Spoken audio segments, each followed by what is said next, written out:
You are listening to TMI for the week of February 18th, 2019.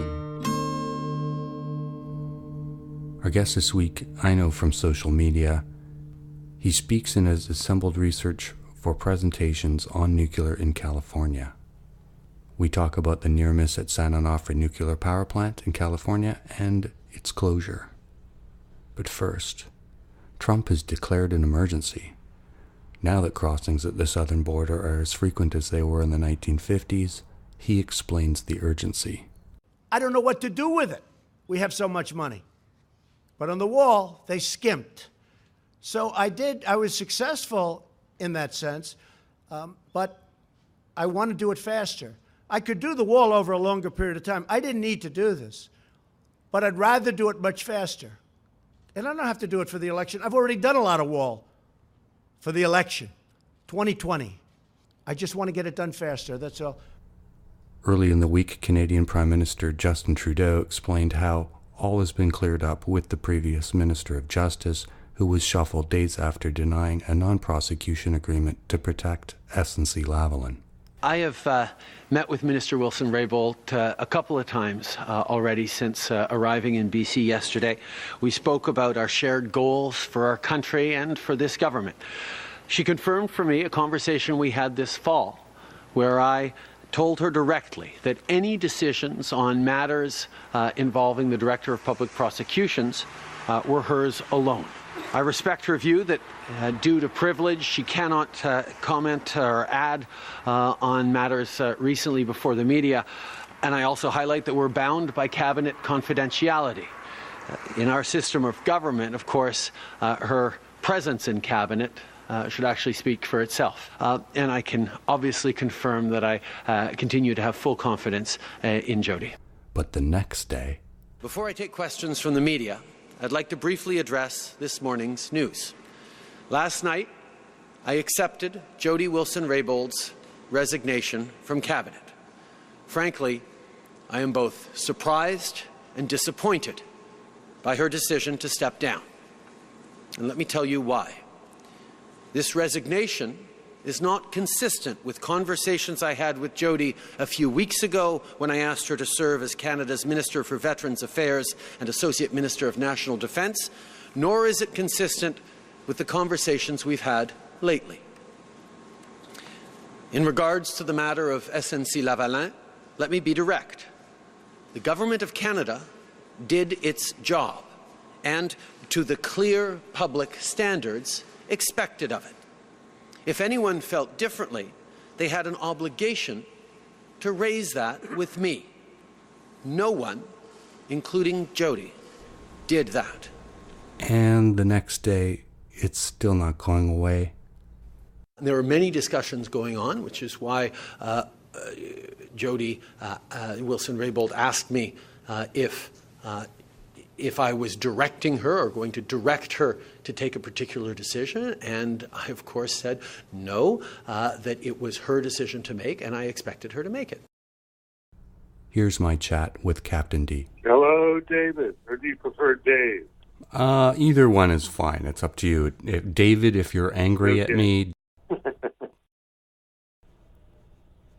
My wife was a emergency room nurse. She passed away about a year and a half ago, a little more. I'm sorry. And I was like her caregiver for a really long time. So when I was doing the nuclear stuff, I started using the Captain D thing because I didn't want any repercussions from the nuclear industry because I figured I was getting real adversarial. Right. And unlike Ace, I wasn't brave enough to stick my name out there and say, toodly-oodly to you. Yeah. And so with time, I just kept using the Captain D thing. And after a while, I thought it was a really good way to separate my personal life from my advocate life. Right. Do you still want to do that? Well, I think for right now, I think I'll keep doing that. And then maybe in the future, whenever that is, it might be appropriate to come out, or I don't know what the right word would be, Yeah. For whatever reason. Right. A person that I've had on the show maybe 4 times is presenter at nuclear hearings here in Ontario, and he preferred to be known as AJ, the IT professional from Ontario, for the same kind of reason, sticking his neck out and becoming known by, corporations or entities or advocates that you don't know who they are, and I get it. So that's not a problem. We don't have to use your name. In the beginning, I started. I was like going up against people on Twitter and on the web because I had a lot of free time taking care of my wife. I was like semi-retired. Now I'm retired. And there were some pro-nuclear people with multi-PhDs that were like, one guy came up and he says, I know where you live. And, you got this and you do that and all this kind of stuff, and I started getting subscriptions to magazines with funny names and kind of stuff, So I figured they're out there and they don't have anything else to do, so they're advocating for themselves. Right. Well, I ran into similar techniques on Twitter. I was interested in thorium and quickly became sort of inundated by what some people would call thorium trolls or thoriumists.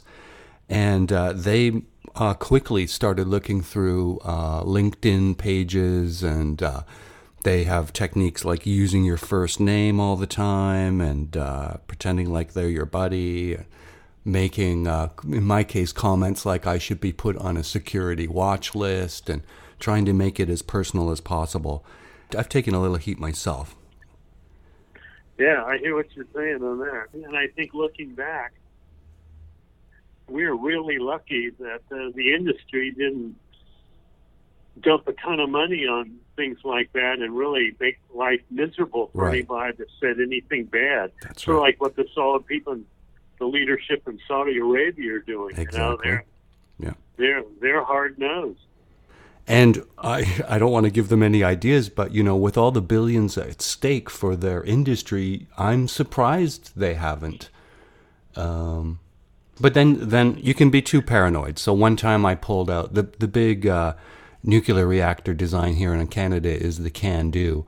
And at one time during the peak of my complaining about the holder of the license, SNC-Lavalin, and the corporations involved, one day I pulled out of my parking lot to be behind this giant black Humvee with the license plate, CANDO for sale. Now, I know it was just a coincidence, but it freaked me out. Yeah, I believe it. And what's really amazing is the other day I saw that one of the ultra-rich people in the U.S. who made, I think they put down, he made something like $300 or $400 million off the latest tax gift to the ultra-rich, right? Right. And then the article went on to say that he gave, he gave some amount of money to the legislators that passed this legislation, right? And so I looked at the numbers and I said, wow, they earned a tip. I wonder how big a tip the guy gave them. Yeah. And it was like a tiny amount. It was like, I think, right around 3% or something.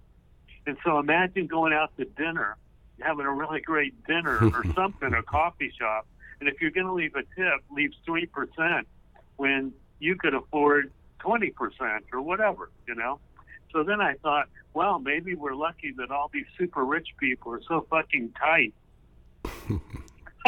They're cheap, because if they were extravagant, then things would be a lot tougher against them. One story I noticed on your timeline was, despite pressure from President Trump, the Tennessee Valley Authority voted to close a coal-fired power plant in Kentucky. Trump was fighting strongly for it, but it turns out the owner of that coal plant was a major Trump campaign donor. Another story, the subject was, how much does it cost to buy Lindsey Graham? It suggests $800,000, but apparently there's some evidence that Graham has links to Russian oil money. There's some videos of him hanging out with one of his donors who was involved in a Putin-led Russian oil deal. So where does it stop? I don't think it stops at all. I think it's totally ongoing, and I bet you history will show, if it doesn't get totally wiped out, that most of the people in Congress, and not just on one side or the other, but most of the people in Congress have decided that taking donations is not selling out the U.S. Right. And they're up to their eyeballs and suspicious. What they would say 20 years ago, questionable donations, pay for play kind of stuff. They're all doing it. In observing American politics, it's been an easy thing to do for a Canadian because we've largely been scandal-free for a while and kind of a long-term honeymoon with our Prime Minister.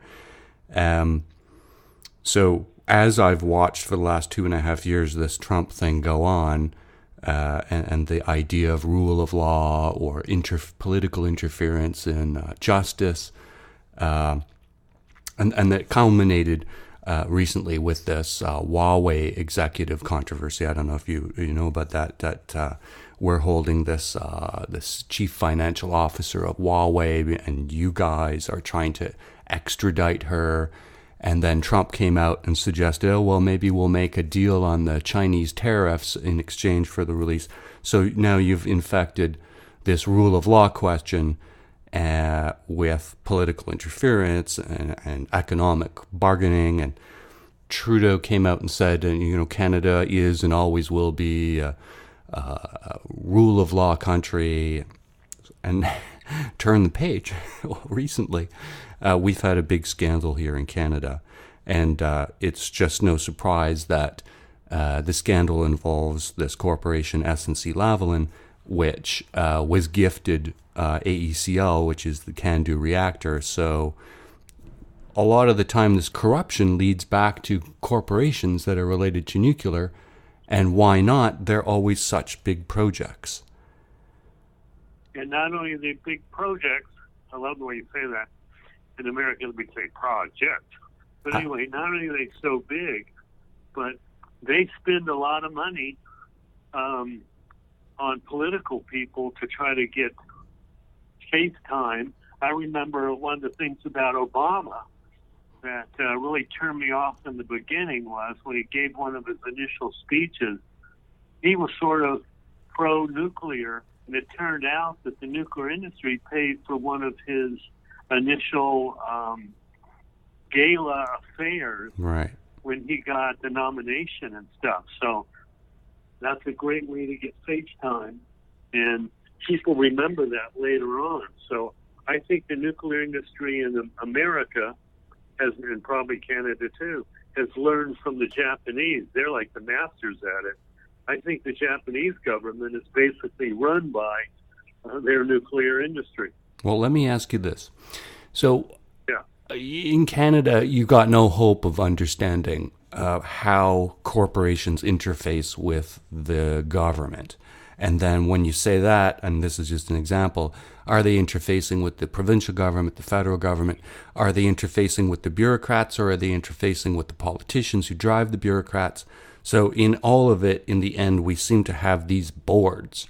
And my guess is that this was to concentrate, I guess, lobby attention on the boards, and then the boards would make recommendations. But then it's even unclear, are they making recommendations about law, or are they making recommendations about regulations that implement the law, on and on and on. So my question for you is, how does the public see the interface between lobbyists, let's say in California, related to nuclear, and the government?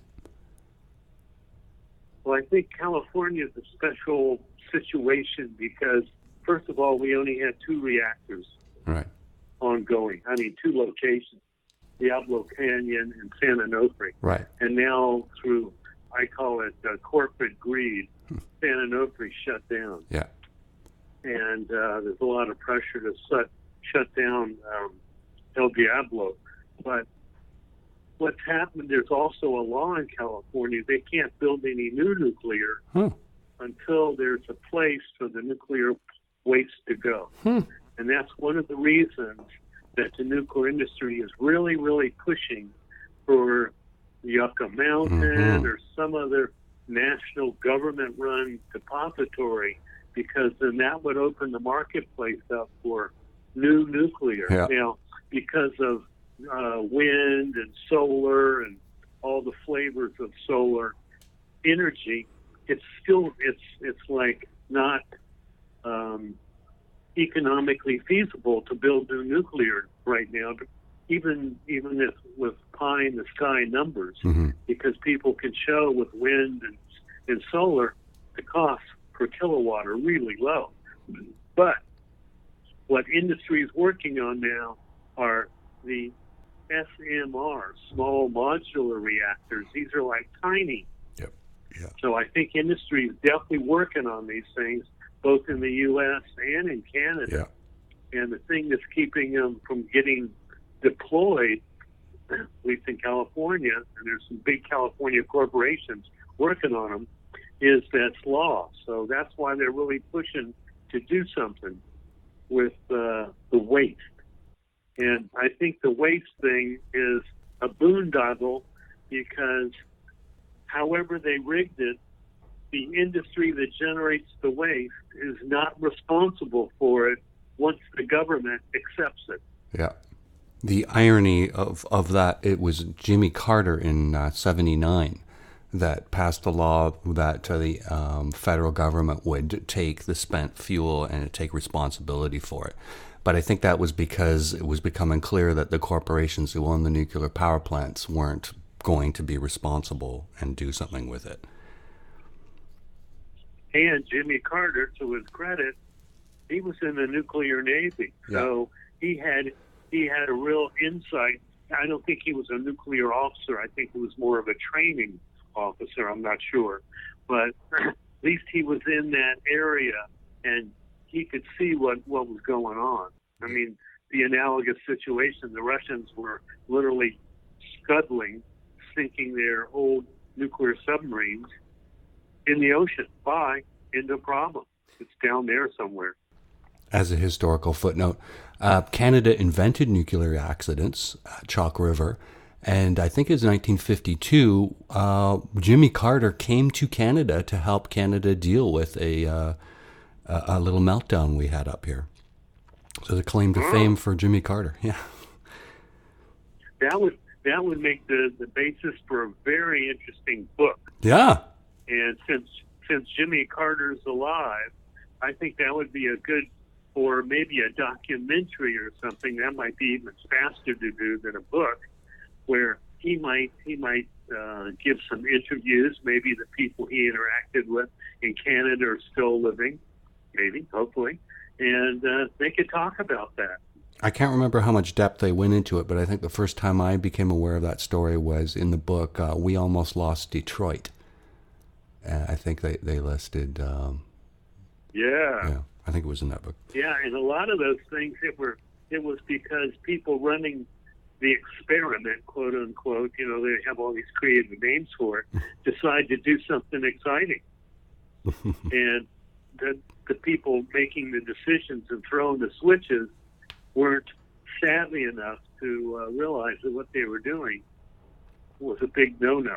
Well, and that's pretty much what happened at San Onofre. Let me give you an example. And I want to talk about San Onofre, absolutely. But just to finish up, so it turns out there were two, the NRX and NRU reactors at Chalk River had nuclear fuel accidents. What they ended up doing was putting those reactor cores on tractor trailers, taking minute-long or 5-minute-long shifts of the drivers, digging a hole and backing the trailer of those tractor trailers, and then dumping the trailers in a hole and then burying it in sand next to the Ottawa River. So, right, so when it rains, you get it. So that's how Canada dealt with its first two meltdowns. Is it still there? I think they're just in the process of dealing with that, and it turns out that there wasn't. That might be a neat update in documentary also. Well, do they have wells around it that are taking samples, Absolutely. and I mean, the technology to do all that stuff is really good now. Well, they could sink a few wells between where they buried it, and I'm sure they know the exact spot, and the river at different depths. a previous guest, Ole Hendrickson, talked about there were last year hearings at Chalk River, as there commonly are by our regulator, like your NRC, the CNSC holds hearings. And a lot of this is brought up, but what's coming clear is that not just at Canadian sites, but American as well, that in these early sites, they didn't really keep accurate records of where they buried what they buried where. And so now that corporations are now being hired to do cleanup and build new buildings and expand facilities, as they dig to build new buildings, they're finding things there just weren't records for. So it goes on and on. But just to cap the whole thing, finally, always at the center of every nuclear issue here in Canada is this corporation, SNC-Lavalin. And they, because of foreign bribery and conspiracy to, corruption and bribery, convictions. What they would call business. Yes, they've been banned by the World Bank. Big business.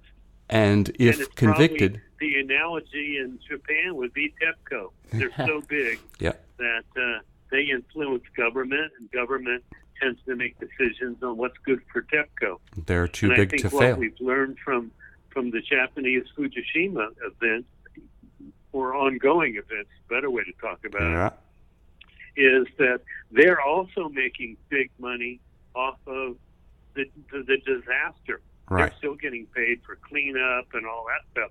So all these nuclear industries, by bearing their mistakes, so to speak, they know that in the future they're going to get that contract to monitor, fix, remediate, do what has to be done. So it's a money-making deal if things aren't done perfect. Either way, they make money. Yeah, big money. Yeah. And because it's nuclear, then they're the experts, so obviously they're going to get the contract. That's right.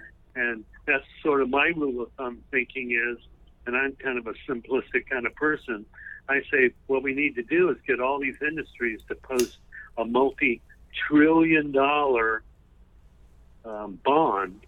So if there's any problems, the bond pays for it, not the government and not the ratepayers.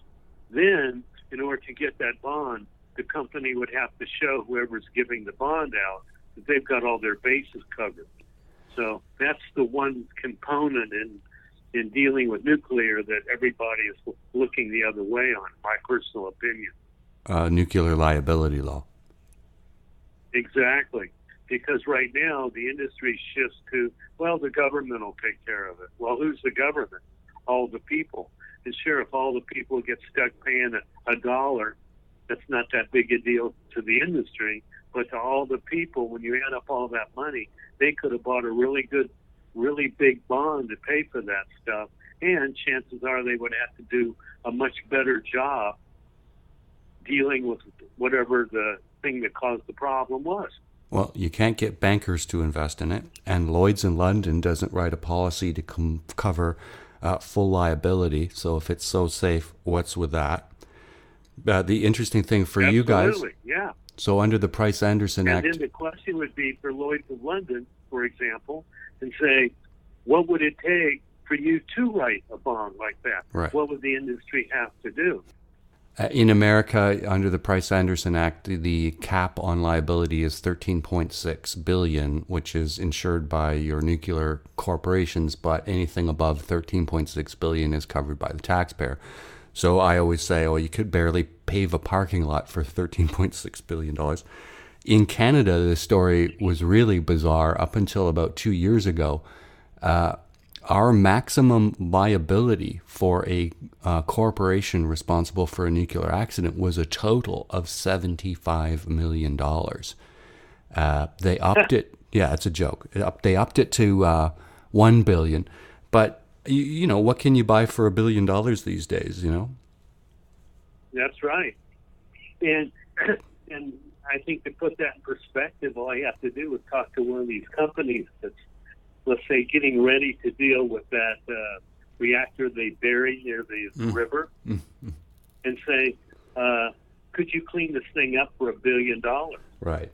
And I bet you they'd laugh and say, we can't even study the problem for $1 billion. So then you could turn that right around and say, then I guess what are we off by, a factor of 10 or 100 or whatever?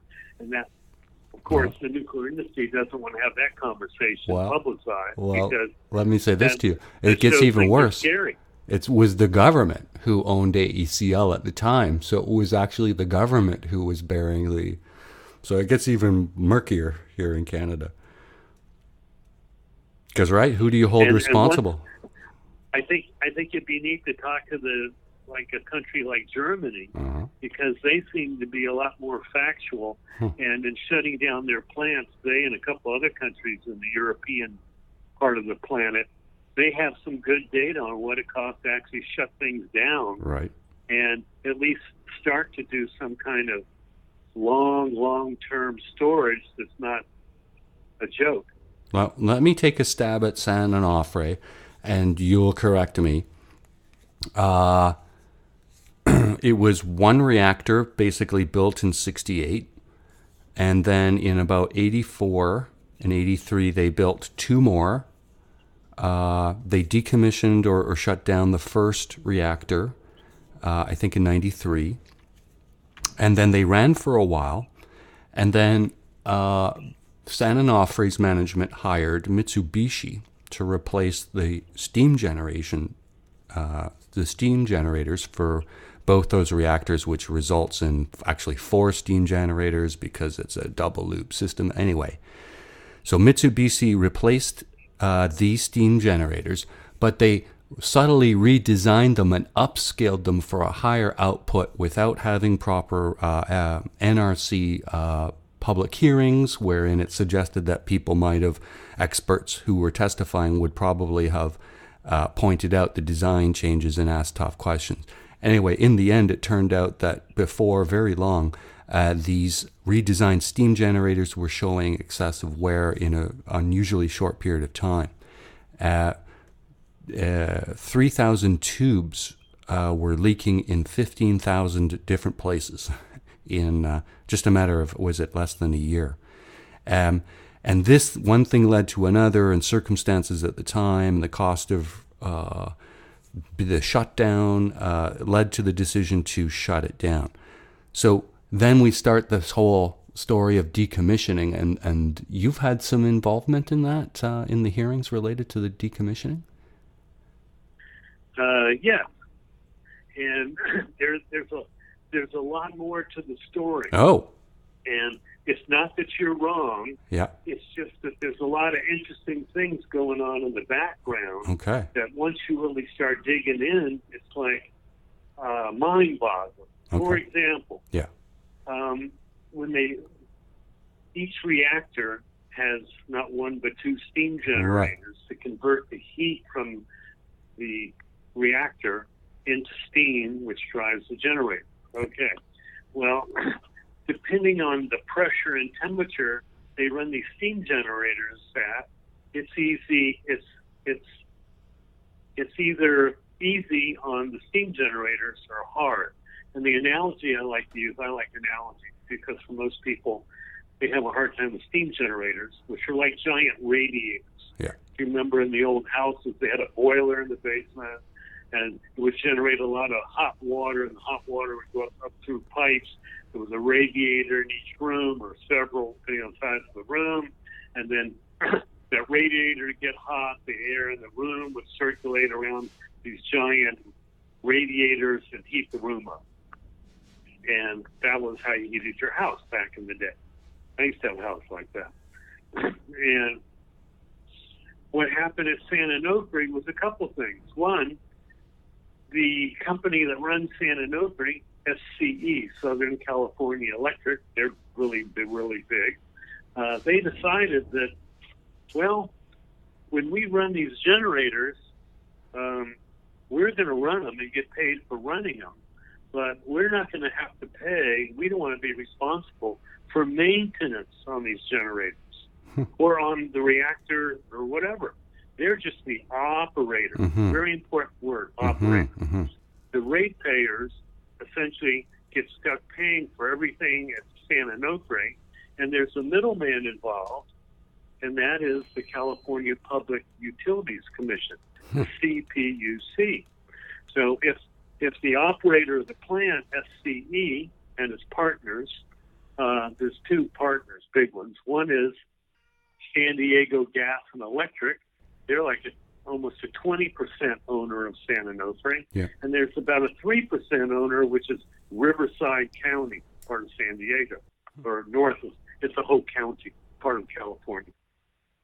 But that's important because if something dramatic happened and the people that operate San Onofre had to pay big bucks, it might bankrupt that part of California.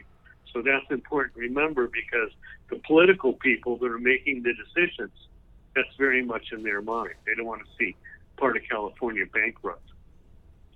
So getting back to our little story here.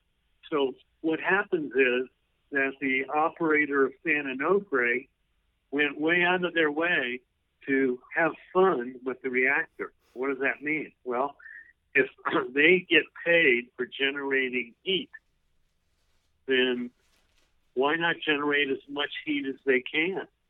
Because they're getting paid to generate heat, and if they generate 5% more heat, that might equate to, let's keep the math real easy, 5% more electricity. And if they can generate 5% more electricity, they can make a lot more money because they're selling electricity. The idea is, let's see if we can maximize what the steam generators generate. That makes sense. And then they look at it, and the original steam generators, which were not built by Mitsubishi, they were built by CE, Combustion Engineering. And they were starting to not have major problems, but they weren't running at maximum efficiency because they were getting older.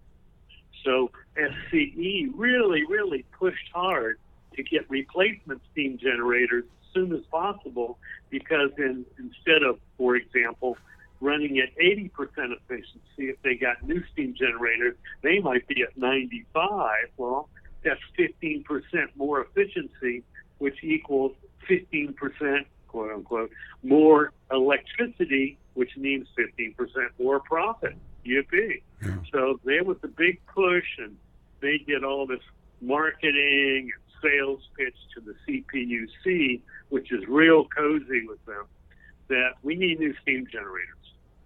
And they sold this idea, these are going to be steam generators for the next generation, and they're going to last really long and work better and be more efficient and yada, yada, yada, yada. Well, all that came back to bite them in the butt. So the CPUC says, well, okay, we see where it's going to pencil out for the ratepayers. They'll be, in the long run, saving money by spending all this money on new steam generators, 2 per reactor. So how do they decide? Did they go to Combustion Engineering and say, we need 2 more? Actually, we need 4 more. Give us a better deal? No. SCE themselves in-house decided, we'll design them ourselves. We'll design them more, better. Industry's changed. Engineering has changed. We can do a better job. So they designed the steam generators. And then they looked around for somebody to build them because it takes a big place to build these giant steam generators. And Mitsubishi in Japan, Mitsubishi Heavy Industry, they had built steam generators before, but they had never built big steam generators. And I'm using the word big versus small by their total capacity. And they were hot, no pun intended, to get in the big steam generator business because then they could compete globally against other companies. So they started talking to SCE, and SCE, and there's paperwork about all this kind of stuff, basically told Mitsubishi, you're going to build them like we tell you to build them. And you're not going to talk to the NRC or anybody else except through us. So if you have questions or you want to know stuff, you ask us, our engineering team, and then we'll just give you the answers. SCE comes out with their job description. Here's what we want you to build. Here's how it's going to be. This would be, she starts working on it. Of course, they have experience building steam generators, but these are really big ones. And the people at SCE that are doing the design work, are they large steam generator design experts with lots of experience? No, they're not. And the people that actually approve the final design, no way. So they came up with what they thought was going to be a good thing. And in order to make the steam generators more efficient, they decided we're going to put more heat transfer tubes in the steam generator. More tubes, more heat transfer, EFP, more money down the road. And so they took out things inside the steam generator that allowed the steam to flow, let's say, smoothly inside the steam generator, and they used that space to pack in more tubes. Well, the more tubes in the steam generator, you can imagine when the steam starts circulating, it's now, instead of being circulating easily, it's going to have hot spots. And if there's a hot spot in the steam generator, that's going to tend to wear the steam tubes faster. They're going to go through thermal problems, heating, cooling, expanding, contracting, all these engineering terms for stress. Yeah. It's going to stress the material. So if you stress something more and more and more, just like a human being, they're going to start having problems that unstressed things don't. Well, that's a good clarification, because I thought it was that they took out spacers and that the tubes were vibrating and rubbing against each other, but you're saying it's the hot spots created by changing how the steam convects through the generator. Well, actually, it's both. We're both right, because as something heats up, it expands, and this expansion-contraction thing means that things are moving, and as they're moving with lots and lots of tubes, in fact, I think, if I remember correctly, it was like a neat number, 747 tubes inside the steam generator. I remember that number because it's like the airliner, 747. And that number of tubes was a lot more than what the original ones had.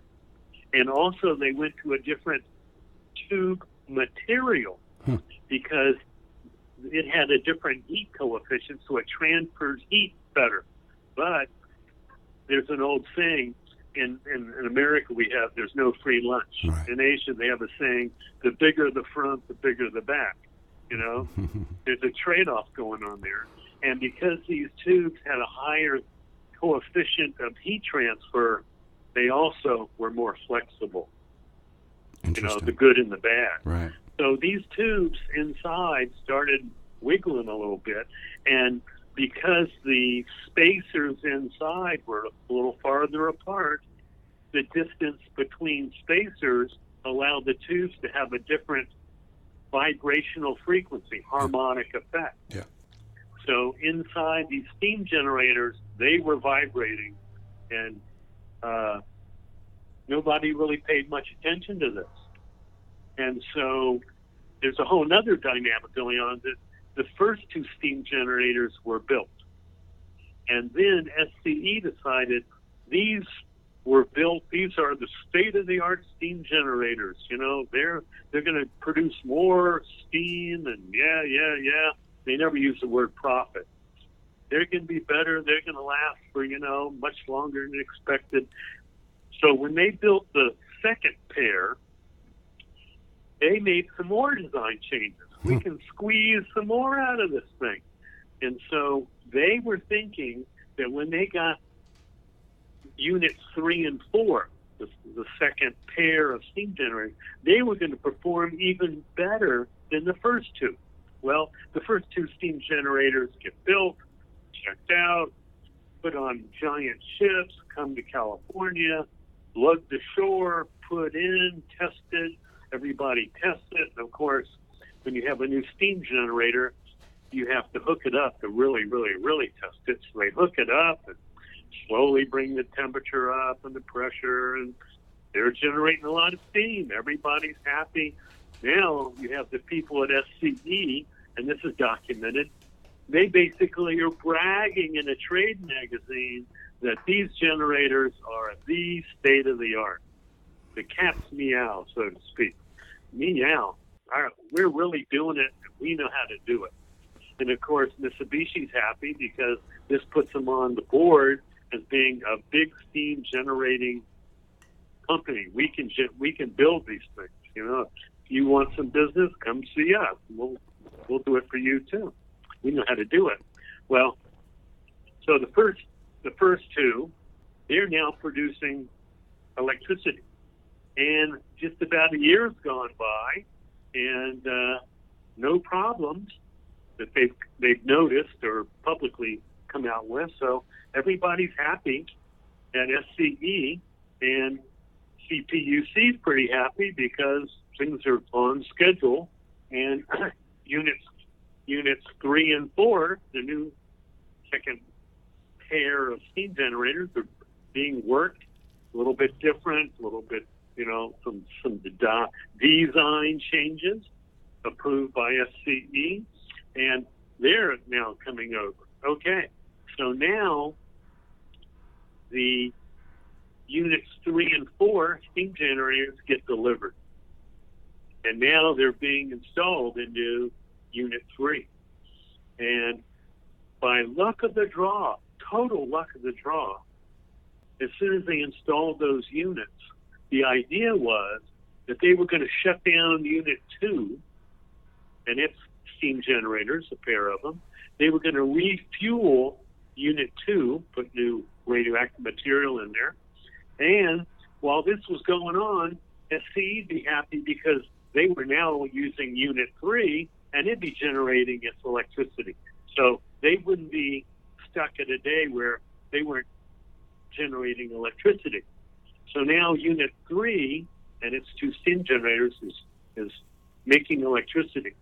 And lo and behold, there's some noises going on inside, but the people running the steam generators, they're not really that concerned with it.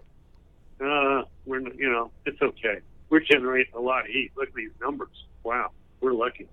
We're doing a good job. So they're patting themselves on the back. Meanwhile, Unit 2 was shut down for refueling. Then comes the fateful day. All of a sudden, one of the steam generators in Unit 3 starts to get a little leak. Well, a little leak's not that bad a thing. It might be a drip or something like that, but where this leak occurred, there was a radiation sensor, and it fired off, said, hey, there's a radioactive leak.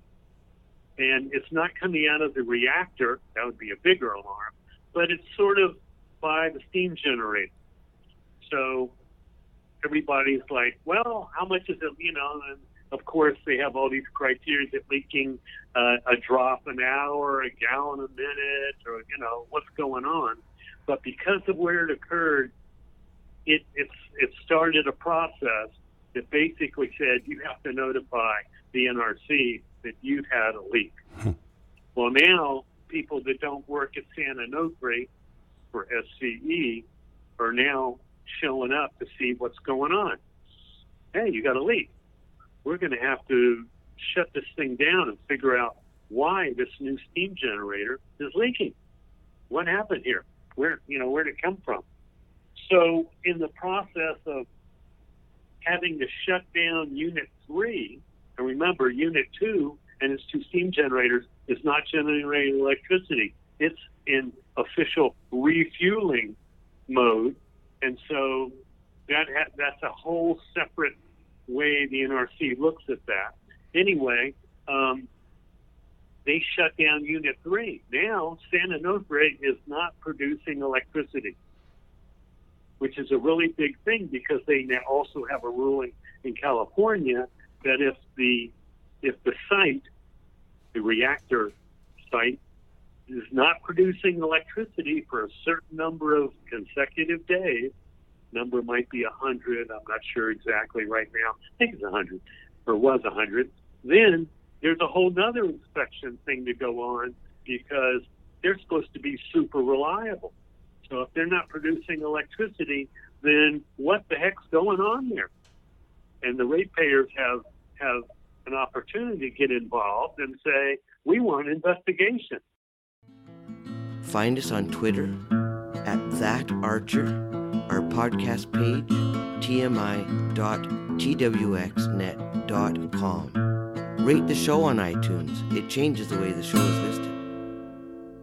They shut down Unit 3, sort of like let it start cooling down, and the reactor, sort of take the reactor offline and all this stuff. And then they start inspecting. And what they find, to their horror, is that there's a lot more wear inside the steam generators than anybody imagined. And basically, these are brand new steam generators, less than a year old. They're supposed to last 20 to 40 years. I think they hope for 20, but in the literature, they brag 40 or something, really big numbers. Oh, these are going to be the best. Well, it turns out there's a huge amount of wear. So then the question comes, what's causing the wear? And as soon as people started uttering, the tubes are vibrating against this support or that support, then all of a sudden people start thinking about, well, if you have this tube running against a big piece of metal and it's going to wear the tube, in essence, rub its thing out, then, oh my God, what would happen if the tube got worn through so it became a hole, right? Well, then you get into a whole thing about, let's talk about these tubes. And the tubes, and I don't have the numbers in front of me, but I got them somewhere. The tubes aren't very thick. I think they have, I think they're the thickness of a credit card. And I think they have a diameter of about a dime, U.S. dime. So there's lots and lots of these tubes packed in there. And they're this special super metal that conducts electricity. Now, on the inside of the tubes, there's high temperature, high radioactive water flowing through all these inside of the tubes. On the outside of the tubes, still inside the steam generator vessel, we'll call it, is water. And this water sucks the heat off the tubes and flashes into steam, converts into steam, and to make a real simple case, the steam gets directed toward the turbines. The turbines spin, they're connected to the generator, they make electricity. Okay, well, if the tube happened to get a hole in one tube, and then remember, there's lots of tubes, 747 of them in each steam generator. If one tube got a hole in it, the pressure inside that tube is huge compared to the water pressure, quote unquote, outside the tube. Yeah. So that tube would spew super hot, super radioactive reactor core fluid into the steam generator vessel, which is then start going through the turbine and all that stuff. In other words, BAD, bad. Is it all inside the same containment as the reactor, or is this in a secondary containment? Like, they're separate. Okay. The reactor is in one vessel. Mm-hmm. Think of the reactor being in a super heavy-duty, high-pressure tank. Yeah. And then it's got special plumbing, which brings that super hot reactive material over to the steam generator. Okay. It goes through the steam generator, and then, quote unquote, the cooler reactor fluid goes back to the reactor. And that circulation, they got pumps and all that stuff, keep the reactor core from getting too hot. So that's one loop. We'll call that the hot loop. The cold loop is the stuff that's going on inside the steam generator, Right. outside or external to the reactor fluid, which is inside those tubes. This is the stuff that circulates around the outside of the tubes, then goes through a process where it goes to the turbine, and then it comes back to the steam generator as the cold side of that loop. Okay, and that's why they call it a double loop. The idea is you don't want the two loops talking to each other. You don't want to link between the two. Because if the reactor cooling fluid starts to disappear, what's going to happen to the reactor? It's going to go hot really fast. And that's what happened at Fukushima. They lost cooling, and essentially the reactor core overheated.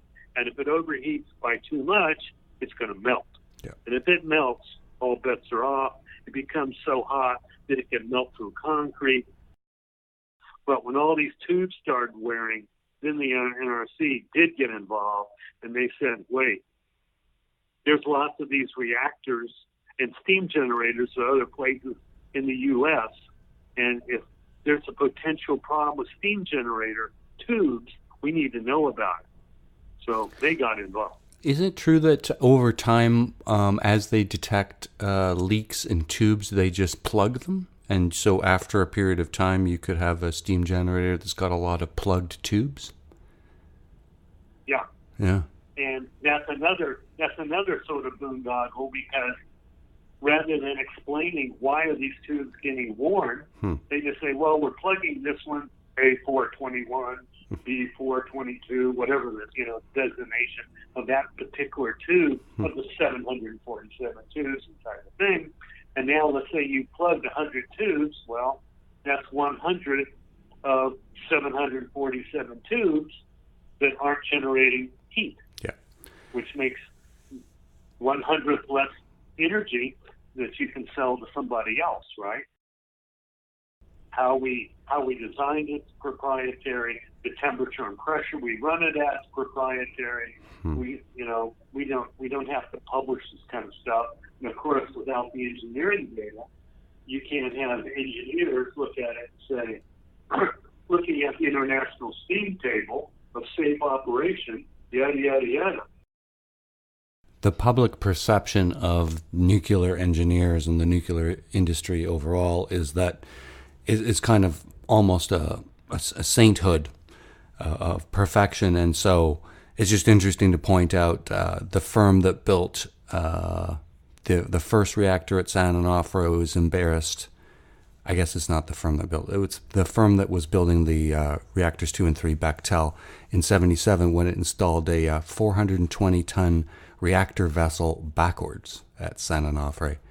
And then there were citations over issues, failed emergency generators, coolant, I think, in the oil, improperly wired batteries, falsified fire and safety data.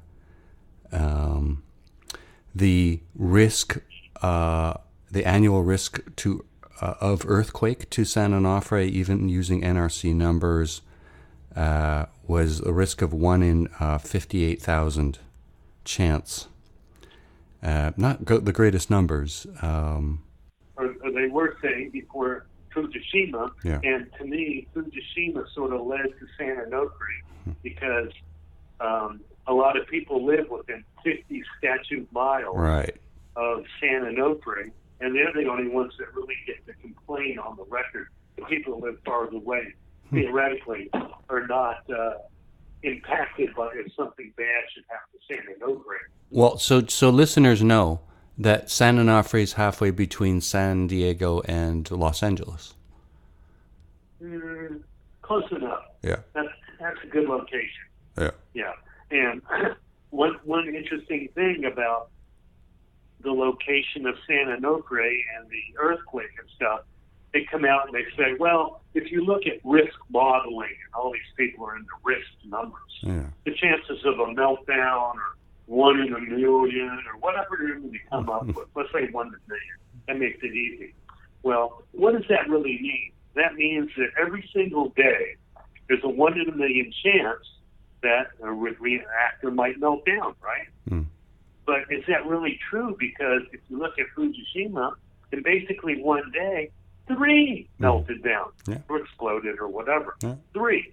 So the 1 in a million or 1 in a million years or all that kind of stuff, what does that really mean? That means on any one day, lots of bad stuff can happen. And then there may be a huge number of days where nothing really bad happens. Yeah. But if it happens, it happens. And it happens big.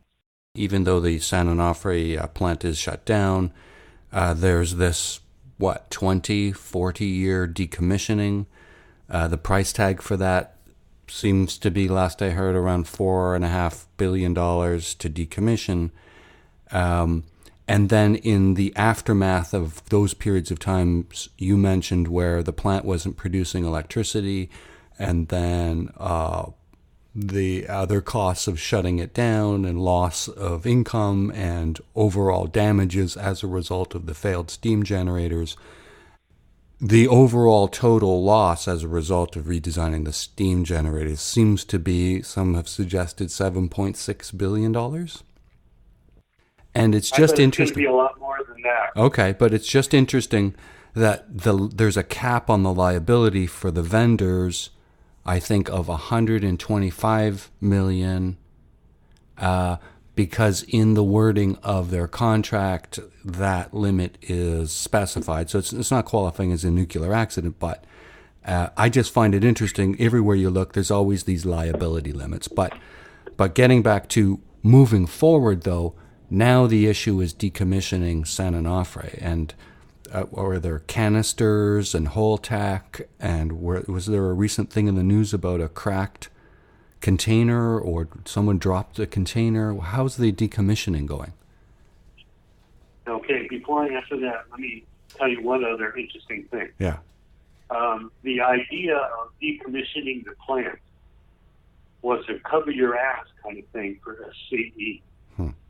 Because what happened was, before they decommissioned the plant officially, all these people said, we need an investigation into why there's all this damage in these basically new steam generators in Unit 3. Those steam generators have a huge amount of damage, and there's a great chart on the web that somebody that lives near San Onofre did.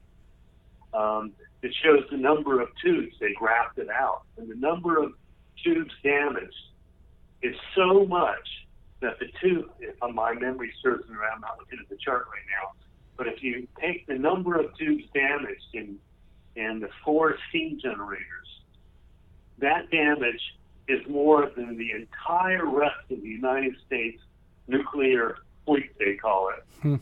All the steam generators in the country. And a pair of them were less than a year old. So something dramatic was happening there. Have you heard any sort of horror stories about what would have happened if one of the tubes had ruptured? Like, what happens when there's an actual rupture of the tube? Does the whole thing... Yeah, I sure have. I talked to some nuclear engineers that have multi-PhDs, that work for NRC and other places. And if you have a hose, you have it turned on, and all of a sudden, where the hose is connected to something else breaks. The hose starts whipping around, right? Okay, so inside the steam generator, if a steam generator tube broke, for whatever reason, that thing would start to whip. And if it whips around and it doesn't touch anything, then it's going to spew what's inside the tube outside the tube, right? That's one.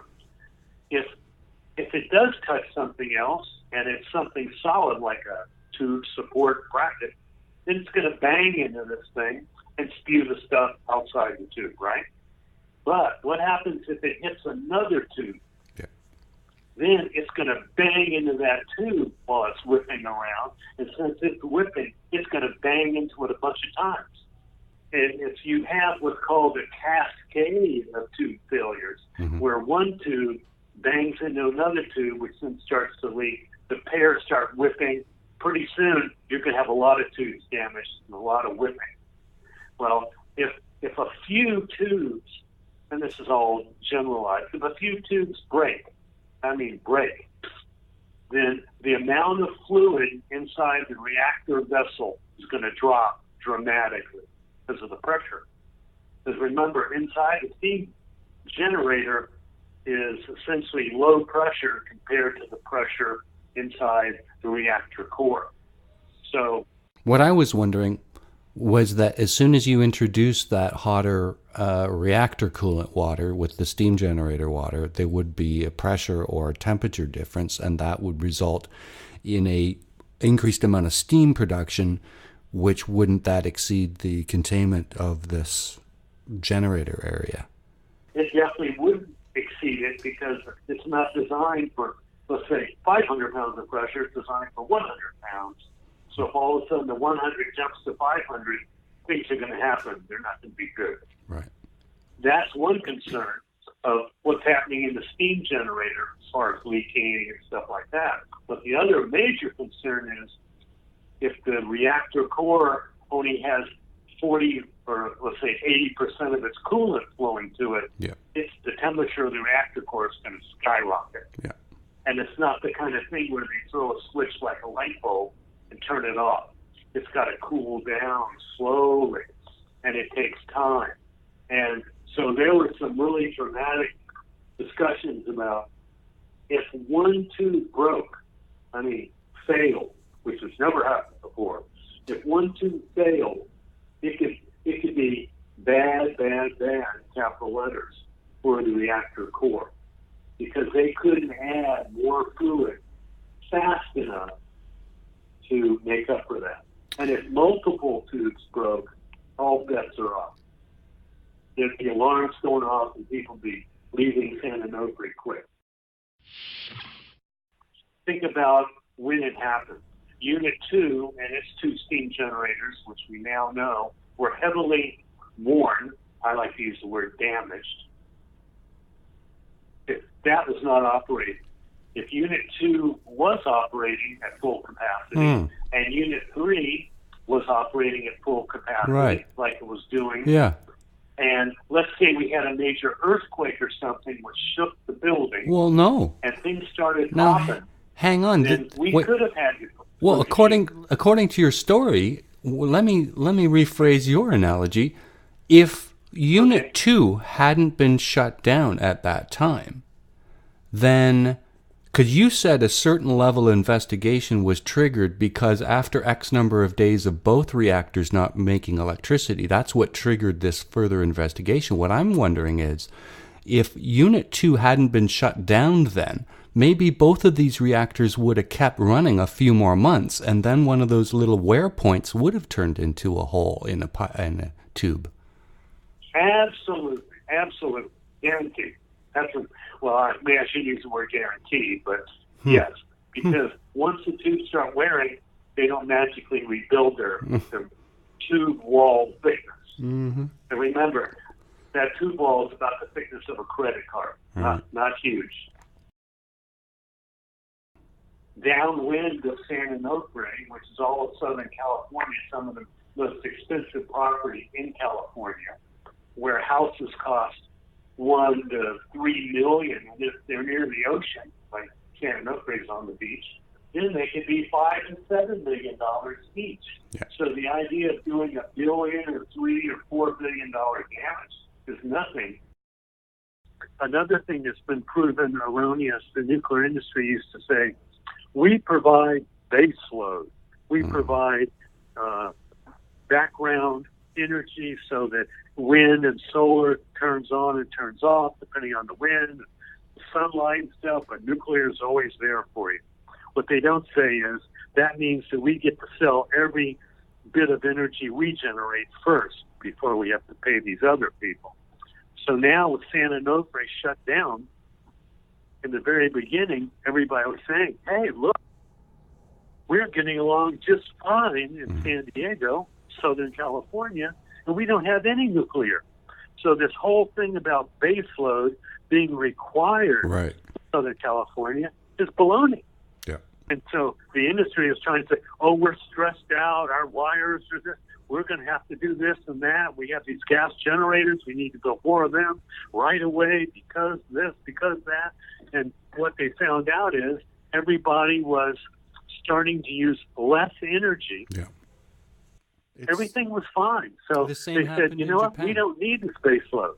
And that was a horror for the nuclear industry because that was one of their main precepts everywhere in the country. Yeah. The same thing happened in Japan with the Fukushima accident. The country shut down most of its nuclear power plants. It had, I think, 54 or something running. And though there was some impact from the tsunami in a couple months after, but largely there were no blackouts and brownouts, and industry in Japan moved forward.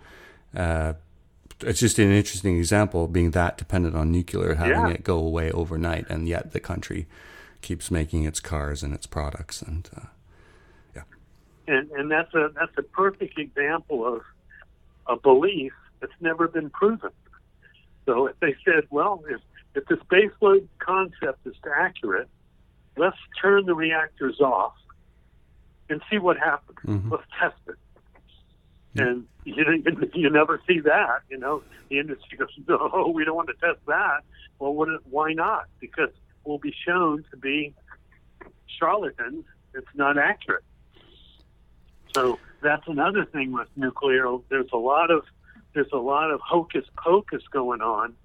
That how does a normal person know whether it's right or wrong? They're trusting in their elected officials to do that for them, and a lot of times the elected official is somebody that's getting like big donations, so they're not doing that stuff. Well, they got better things to do. It takes a lot of work for average people to focus on any subject, whether it be carbon or fracking, or and then there's so many things for them to. I say that we've been sort of fractured into different special interest groups, and there's not much interaction between.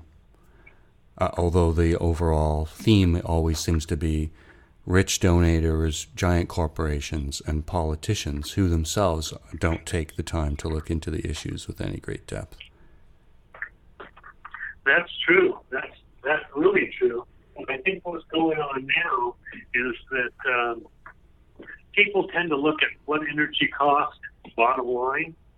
So if somebody posts something and say this wind turbine is going to generate electricity at 1 cent a kilowatt hour, and they show a chart, they say we've been paying 10 cents a kilowatt hour for this nuclear kilowatt, then people could say, wow, this is 10% more efficient. That's real easy concept to see. So I think price is a big deal now. Are you planning on attending any hearings coming up in California, decommissioning related? Public hearings on how to proceed with the decommissioning? I'll try to go to some. Yeah. In fact, I'm proud to say that I was the first person when they were talking about San Onofre to stand before the CPUC's commission when they had it in that area and tell them, Mr. Peavy, directly, pointing my finger at them, that San Onofre will never restart again, ever. It's shut down permanently. And he laughed at me. And I pointed my finger at him again, and I said, we'll see who laughs last on this. San Onofre said it. So you might as well start planning for it. In Canadian nuclear reactors, we're obviously different design nuclear reactor, heavy water reactor, but we have pressure tubes, obviously, and we call them calandria tubes. And they sound a little bit similar to yours in that it's a pipe with two pipes, a central pipe, and then a jacket on the outside. Very similar, it sounds like, to your tubes. And yeah, I mean, there's all kinds of issues like temperature void coefficient, which is essentially hot spots and then there's the issue of full power runtime hours, and that they have a set lifespan, and what happens when you start exceeding the span, and different parts of the reactor get hotter at different temperatures based on the rotation of the fuel bundles. Is infinitely complex, hard for the average public to keep a handle on, and so they trust the experts implicitly, and yet all these examples of corruption and favors and design flaws and implementation flaws. For most people, the bottom line should be, if a corporation is running something to make a profit, then that's their job one. That's their primary goal. And the nuclear industry always said safety is our primary consideration and all this stuff. Well, it doesn't pencil out, because if safety is the primary goal of these corporations, they would have outside people come in and welcome outside people to come in to see if they could figure out anything they could do to make it safer. And they don't do that. Is there a different trend now that Trump is in government, considering his views on coal and anything that seems to be bad? And you're saying that he's selected members of the NRC since he's been in office. Is that right? Yes, absolutely. And they're even right now trying to add nuclear to the green energy program. Right. Nuclear's pushing real hard to have their name on the board. Yeah. Because what do they want? They want more nuclear R&D money, research, because their goal now is to, I think they sort of admitted they can't build any more big nuclear power plants. They're too expensive. Yeah. There's too many cost overruns. They can't hide that. No billion here, a couple more billion there. So they've shuttered some new reactor places, but the industry is hot on these new modular reactors, small modular reactors, or whatever they want to call them, because this is another way for them to keep making money. Steel's like not a problem. It melts through that, and then it starts going down, wherever down is, and usually that's the earth. And they have lots of feet of cement and steel to contain it. Heaven forbid, should it happen, they've done all these calculations, but they've had other situations where the reactor core starts to melt and it starts going down. So most of the release often is unexpected and uncontrollable steam releases, which then carries fission products in the air. Downwind. Yeah. Now, just to digress another little bit, and I hope I'm not getting too weird on it, what happened at Fukushima is they didn't have one, they didn't have two, they had a triple meltdown. 3 reactor cores. And not only did they melt down, and pieces of it went into the stratosphere, way up there. And of course, when you have tiny pieces of stuff in the stratosphere, the wind blows it around. Yeah. So it got circulated in a huge area. And there's talk about that Fukushima radioactive dust, we'll call it, particles, and some of them were highly radioactive, and some of them were less highly radioactive. They encircled the globe. Yeah. Hello. They could measure it in Europe. Because people were taking radioactive measurements there. And in other places, like the U.S., right after Fukushima, our radioactive monitoring network suddenly went down for maintenance. I remember. So it wasn't operating. Mm-hmm. Amazing. Yeah, they were finding it in New England milk. In fact, as a positive footnote, you don't see too many models being sold of nuclear power plants. It's security or this and that. The other day I was walking somewhere, and in the shopping mall, in a Lego store, and I'm not plugging into that company, but here's a 3.5 foot or taller wind generator made out of Legos. They sell a whole kit, like $100+ US, and you could build your wind generator and all this stuff. And I thought, this is a great signal, because wind is becoming mainstream when kids can put together a power plant, a generator in their house. How cool is that? That's a great story. What do you think I should do? You think I should just keep things as Captain D, and maybe I could send you some links to a lot of these San Onofre documents? I mean, there's tons of stuff.